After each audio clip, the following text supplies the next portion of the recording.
An email. Let's have a look. Well, if that's how you want to play it.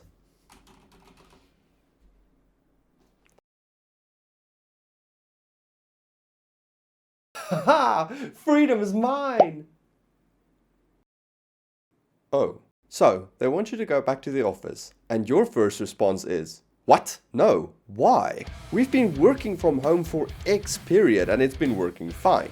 I'm hitting my KPIs, I'm saving on transport costs, I'm saving almost 2 hours a day on travel time, I'm saving on buying food at the office. Why do they want us to go back? I hear you, and all of those are valid points. But before you send in the resignation, allow me to be the voice of reason. Oh look, the corporate shell is here. No, I just don't want you to make an emotional decision. As with everything, there's a right way and a wrong way to do something. I feel like this is an extremely emotive topic that needs to be handled with care. In this video, I will not be dunking on going back to the office. I'll instead be focusing on some positive pointers to allow you to make the correct decision during this emotive time. Here's 5 things that you can do when your company asks you to go back to the office. It starts with communication. We need to engage with our managers and company representatives and really find out what the heart is behind this decision to make people go back to the office. Maybe there really is a good reason. And I understand that a lot of the times you'll hear things like it is for our company culture or we're looking out for our employee mental health. And perhaps by understanding their reasoning, it'll make your decision-making process much more clearer. As when you're writing a piece of code, you will need to remove the emotion from the equation here. And let's give them the benefit of the doubt. Perhaps there is something there, but it all starts with open communication. And yes, unfortunately, that means that you are going to have to talk to them. You can't just write an email. Find out what the plan is. Perhaps the plan is not to go back to the office 8 to 5. I know what the first thing was that popped into my head when I received that email from the company that I was working for. We need to return to the office immediately. I was over-analyzing this thing and catastrophizing it and making up this whole thing in my head about now we need to go back 8 to 5 and it's never going to be the same again and it's awful and just all the pressure and the travel and everything. Relax. Breathe.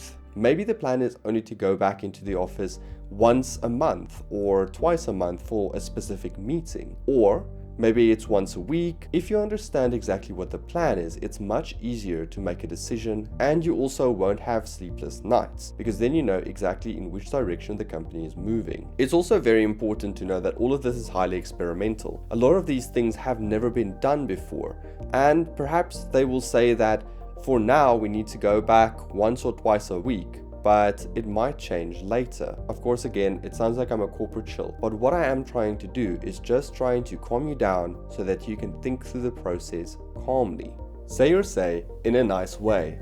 So now that we understand what the plan is and we've communicated with our manager, it's now time to say our say. Remember to keep it professional, keep it polite, and keep it cordial. Perhaps you can ask if you can list your reasons why you feel that working from home is actually working. Avoid aggressive or accusatory language. Don't say something like, now the company is forcing us to go back to work and we will not be as efficient and our work will take a hit and this is going to cause me to have to pay more petrol and I hate it. Even though that's what's happening up here, don't do that. Rather use phrases like, I feel that while working from home, we were able to hit our KPIs more efficiently. The point here is to ensure that your employer understands that you don't want to be that guy in the office that never wants to do his job, but rather that you want to ensure that everybody is able to work efficiently. Always remember to be cordial. Next point.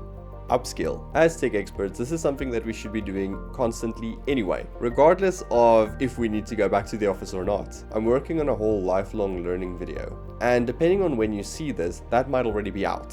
So just check the screen somewhere, I guess. So just check my channel if you're interested in something like that. It's very important to stay on top of things, as you never know when those skill sets will come in handy. And last point for this video, if you do plan on resigning, do it correctly. When we're emotional, it's easy to make the most extreme choices, but those choices aren't necessarily well thought through. It's like going to the grocery store when you're hungry. You're gonna end up buying a lot of snacks that you don't need. Your budget's gonna hate you, and let's just say you're gonna snack on a lot more calories than your calorie quota allows for. The point is, make sure you think through the process. Don't put in your resignation just for resigning's sake, just because now you feel aggravated and angry. Remember that you built a relationship with your coworkers, and there's a reason why you took this job in the first place. And if none of that matters to you, you still have bills to pay or career prospects to meet. Sorry if that's a bit preachy, but allow me to be the voice of reason. Ensure that you're really making the correct decision for you here, not just in the short term, but also in the long term. And if you do want to resign, ensure that you don't ever burn any bridges, and ensure that you have something lined up next. Make sure that it's not just something that'll pay the bills, but it's something that you actually want to do. Oh, this video is so preachy. Anyway, to summarize, communicate, evaluate, and make sure that you make a well thought through decision. Do you agree or do you disagree? Maybe post in the comments and tell me your tips for surviving going back to the office if you want. I do videos specifically oriented towards people working in software. So if that's you, maybe think about hitting the subscribe button. Thanks for watching. I hope this helps. Cheers.